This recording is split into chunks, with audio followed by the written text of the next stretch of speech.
제가 60대가 되기까지 꽤 오랜 시간 은행에서 근무하며 지점장 자리까지 맡아왔습니다. 평생을 일에 매달리다 보니 은퇴라는 말이 한편으론 달콤하면서도 다른 한편으론 두려웠어요. 일에서 벗어나면 내 삶은 어떻게 흘러갈까 하는 생각이 머릿속을 떠나지 않았죠. 그런데 막상 은퇴하고 나니 예상치 못한 곳에서 제 마음이 무너지고 말았습니다. 바로 경조사 문제였어요. 사실 경조사야 예전부터 일상적으로 가던 곳이고 직장 다닐 때도 빠지지 않고 챙기며 지냈죠. 하지만 은퇴 후에는 그 경조사가 왜 이렇게 독이 되어버린 걸까요? 오늘은 제 경험을 솔직하게 털어놓고 혹시 저와 비슷한 길을 걸어갈 준비를 하시는 분들께 작은 힌트를 드리고자 해요. 은퇴 준비를 하시든 이미 은퇴를 하셨든 왜 경조사에 가는 게 이렇게 부담되고 힘들까 하고 고민하시는 분들이라면 제 이야기가 조금이나마 도움됐으면 좋겠습니다. 1. 나도 모르게 커져버린 재정적 부담. 은퇴를 준비한다는 건 사실 막연하게만 생각하면 노후 자금 좀 모으고 건강관리만 잘하면 되겠지라고 생각하기 쉽습니다. 저 역시 그랬어요. 직장 다닐 때 열심히 모으고 퇴직금도 좀 받았으니 괜찮겠지 하고 방심했죠. 그런데 퇴직 후엔 고정 수입이 끊기잖아요. 이런 상황에서 경조사가 하나둘씩 겹치기 시작하니 거기에 드는 비용이 생각보다 무시 못할 수준으로 불어나더군요. 예전에야 월급 들어오는 날이 정해져 있었고 제 지위나 명함도 있으니 지점장 체면도 챙길 겸 봉투를 꽤 두둑하게 준비하곤 했어요. 그때는 아무리 많이 써도 다음 달 되면 다시 월급이 들어왔으니 정신적 부담이 적었죠. 그런데 은퇴 후에는 월급이 없는데 사람들은 여전히 저를 지점장님으로 기억하더라고요. 예전에 제가 보여줬던 모습에 대한 기대치가 여전히 남아있는 거예요. 그래서 경조사 때 조금 적게 하면 왜 이렇게 변했지? 하는 눈길을 받고 또 어느 정도 수준은 맞추자니 정작 제 통장 잔고가 금세 줄어드는 걸 보게 됩니다. 사실 큰 돈이 아니라고 생각할 수도 있어요. 한 번 한 번은 작은 액수일지 모르지만 은퇴 후엔 수입보다 지출이 더 많아지는 구간이 많습니다. 특히 제 또래들 사이에서도 이사나 집 수리, 손주 문제, 여행 등의 지출이 늘어날 시기이기도 하거든요. 자연스럽게 경조사 비용이 계속 누적되면 예상치 못한 소비로 번져서 경제적 스트레스가 가중되더군요. 이때부터 내가 경조사를 조금 자제해야겠구나 하는 생각이 들기 시작했습니다. 2. 정체성에 혼란 나는 누구인가? 두 번째로 힘들었던 건 정체성 혼란이었습니다. 은행 지점장으로 있으면서 사람들에게 항상 필요한 존재라는 인정을 받고 살았어요. 회의도 주재하고 직원들 고민도 들어주고 고객 상담도 하고 일에 치이면서도 제 위치가 명확했죠. 그런데 은퇴 후에는 그 위치가 한순간에 사라졌습니다. 명함도 더 이상 필요하지 않으니 종종 경조사 갈 때 어떻게 자신을 소개해야 할지 애매하더라고요. 지인들 모임에서 요즘 뭐 하세요? 라고 물어보면 대답하기가 쉽지 않았습니다. 그냥 쉬고 있어요 라고 하자니 왠지 제 자신이 초라해 보이고 새로운 일을 준비 중이긴 한데라고 애매하게 말하자니 괜히 부풀린 얘기를 하는 것 같아 스스로가 민망했죠. 이게 거듭되다 보니 경조사나 모임 자체가 어색해졌어요. 사람들은 여전히 지점장님이라고 부르는데 막상 은퇴 후엔 그 타이틀과 전혀 무관한 삶을 살고 있으니 어깨가 무거우면서도 한편으론 공허함이 밀려왔습니다. 더 곤란한 건 현장에서 새롭게 알게 된 사람들.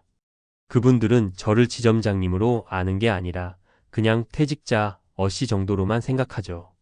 사실 이건 자연스러운 흐름인데 예전 지위와 명예가 한순간에 사라졌다는 느낌을 받으니 괜히 자존감이 흔들리더라고요. 내가 아무것도 아닌 존재가 된 건가? 하는 자괴감도 들고요. 이런 복잡한 감정이 섞이다 보니 경조사에 가서 만나는 사람들과 편하게 어울리지 못하고 스스로 벽을 치게 되는 모습을 발견했습니다. 3. 과거의 인연이 독이 되는 순간. 또 한 가지 놀라웠던 건 제가 직장 생활을 할 때 맺었던 수많은 인연들이 은퇴 후에는 부담으로 다가오기 시작했다는 점입니다. 은행 지점장 자리라는 게 은근히 인맥이 늘어날 수밖에 없는 직책이잖아요. 대출 상담, 기업 거래, 지역 행사 참석 등등. 이때 알게 된 분들이 하도 많아서 은퇴 전에는 사람이 재산이라는 말을 참 좋아했어요. 그런데 막상 은퇴하니 예전에 만났던 분들에게 경조사 초대가 쏟아지더라고요. 사실 깊게 알고 지낸 분도 아니고 업무상으로만 스쳤던 분들도 많습니다. 그런데 제가 지점장이었으니 그분들은 이분이 오시면 혹은 축의금을 보내주시면 좋겠다 하는 기대를 하는 듯 했어요. 저도 예의상 참여해야지 싶어서 초대를 받으면 일단 달려갔죠. 하지만 어느 순간부터 이렇게 마구잡이로 참석하다 보니 경제적으로도 부담이고 몸도 지치고 시간도 엄청나게 뺏겼습니다. 한 주에 경조사를 23번씩 잡게 되면요. 그게 생각보다 체력 소모가 큽니다. 얼마 전에는 하루에 결혼식 2군데, 돌잔치 1군데를 뛰어다니다가 감기 몸살로 일주일을 알아 누웠어요. 그때 내가 왜 이렇게 무리까지 하면서 가야 하나? 하는 의문이 확 생기더라고요. 그저 인간관계를 지키기 위해서라는 명목이었는데 막상 제 몸은 지쳐 있고 경제적 손실까지 잇따르니 마음이 편치가 않았습니다. 자연스럽게 경조사, 갈 곳만 가면 안 되나? 꼭 다 갈 필요는 없지 않나? 하는 결론에 도달했죠. 은퇴 후 경조사가 왜 독이 될까? 위 3가지 사례를 보면 아시겠지만 은퇴 후 경조사는 생각보다 많은 면에서 우리에게 부담을 줍니다. 경제적으로도, 심리적으로도, 그리고 시간과 체력적으로도 상당해요. 직장 다닐 때라면 별 생각 없이 혹은 체면을 위해서라며 그냥 넘어갔을 일들이 은퇴 후엔 몹시 크게 다가옵니다. 그 이유는 당연하게도 내가 더 이상 정기적으로 돈을 벌지 않으며 사회적 지위도 바뀌었고 체력도 예전 같지 않다는 현실이 본격적으로 피부에 와닿기 때문이에요. 그렇다고 해서 무조건 경조사에 아예 안 가는 게 답이라곤 말할 수 없죠. 누군가에겐 인생의 중요한 순간이기도 하니까요. 다만 은퇴 후를 살아가는 우리가 경조사를 대하는 태도는 달라져야 합니다. 재정 계획 세우기 은퇴 후 들어오는 돈이 한정적인 상황이니 경조사 비용에 대한 월별 분기별 예산을 정해두면 좋습니다. 초대가 들어올 때마다 내가 이번 달 얼마나 쓸 수 있는지를 고려한 뒤 결정하는 거죠. 나만의 우선순위 정하기 모든 초대에 예전처럼 성실히 응할 필요는 없습니다. 정말 가깝고 중요한 지인이 아닌 이상 과감히 정중한 거절 의사를 표시하는 것도 방법이에요. 나는 중요하다고 여겨지는 경조사에만 집중한다는 기준을 세우면 훨씬 마음이 편합니다. 새로운 정체성 찾기 은퇴 후엔 어차피 전 지점장 신분에서 벗어나게 되어 있습니다. 이건 불가피한 일이에요. 그래서 경조사를 갈 때도 과거의 명함 대신 지금 내가 하고 있는 소소한 취미나 앞으로 계획 중인 활동을 짧게나마 자신감 있게 이야기해보는 거죠. 내 의도가 뚜렷하다면 오히려 사람들이 관심 있게 봐주는 경우도 생기더라고요. 함께 살아가는 지혜. 제가 말씀드린 건 사실 대단한 해법이라기보다 그냥 제 경험에서 우러나온 솔직한 이야기입니다. 은퇴 후의 삶이라는 건 매일매일이 새로운 도전이고 한 번도 가보지 않은 길이죠.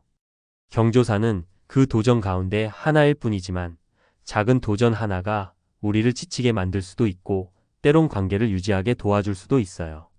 결국 중요한 건 내가 그 경조사라는 이벤트를 어떻게 받아들이고 어떤 기준으로 참여할 건지에 대한 스스로의 확신 아닐까요? 저 역시 아직도 경조사 초대를 받으면 마음 한구석이 복잡해집니다. 이건 꼭 가야 하는 건가? 안 가도 신뢰가 되지 않을까? 하는 생각이 머릿속을 떠나지 않거든요. 그래도 이제는 제가 세운 기준이 있어요. 정말 중요한 인연이고 제가 가서 마음을 전하고 싶다 싶은 곳이면 기쁜 마음으로 참여합니다. 하지만 그렇지 않은 경우에는 죄송합니다. 일정이 어려워서 이번엔 못 갈 것 같습니다. 라고 말씀드리고 간단히 축의금을 전달하든지 아니면 아예 참여 자체를 하지 않아요. 물론 이렇게 말은 쉽게 하지만 처음에는 상대방이 섭섭해할까봐 예의를 지키지 않는 사람으로 보일까봐 두려울 때도 많았습니다. 그런데 은퇴 후엔 나 자신을 관리하는 게 더 소중하다는 걸 깨달았어요. 체력도 한정적이고 돈도 한정적이고 감정적인 에너지도 무한정 쓸 수 없으니까요. 오히려 이렇게 내 삶의 중심을 잡고 필요할 때 제대로 마음을 쏟아주는 편이 훨씬 진짜 인간관계에 도움이 된다고 생각합니다. 마무리하며 이 글을 보시는 분들 중에는 나는 아직 은퇴까지 멀었는데? 라고 생각하시는 분들도 있을 거고, 나도 곧 은퇴인데 이런 고민 처음이야 하시는 분들도 있을 거예요. 혹은 이미 은퇴하셔서 저와 비슷한 어려움을 겪는 분들도 계시겠죠. 어떤 상황이건 분명한 건 우리가 언젠가는 모두 은퇴를 하게 된다는 것입니다. 그때 경조사 때문에 느끼는 부담이 은근히 클 수도 있으니 미리 마음의 준비를 하는 게 현명하다고 봐요. 은퇴는 끝이 아니라 새로운 시작이고 그 새로운 길을 걸어가는 데에는 나만의 기준과 철학이 필요합니다. 저는 그 철학을 세우는 과정에서 경조사가 중요한 역할을 했어요. 주변 사람들에게 휩쓸려 마음에도 없는 행동을 하지 않고 정말 소중하다고 느끼는 관계에 집중하는 법을 배웠으니까요. 그 결과 제 통장도 제 마음도 훨씬 안정되었고 오히려 주변 사람들과 관계도 더 솔직해졌습니다. 만약 여러분도 내가 은퇴 후에 경조사를 어떻게 해야 하지? 하고 고민하고 계시다면 먼저 작은 기준부터 세워보세요.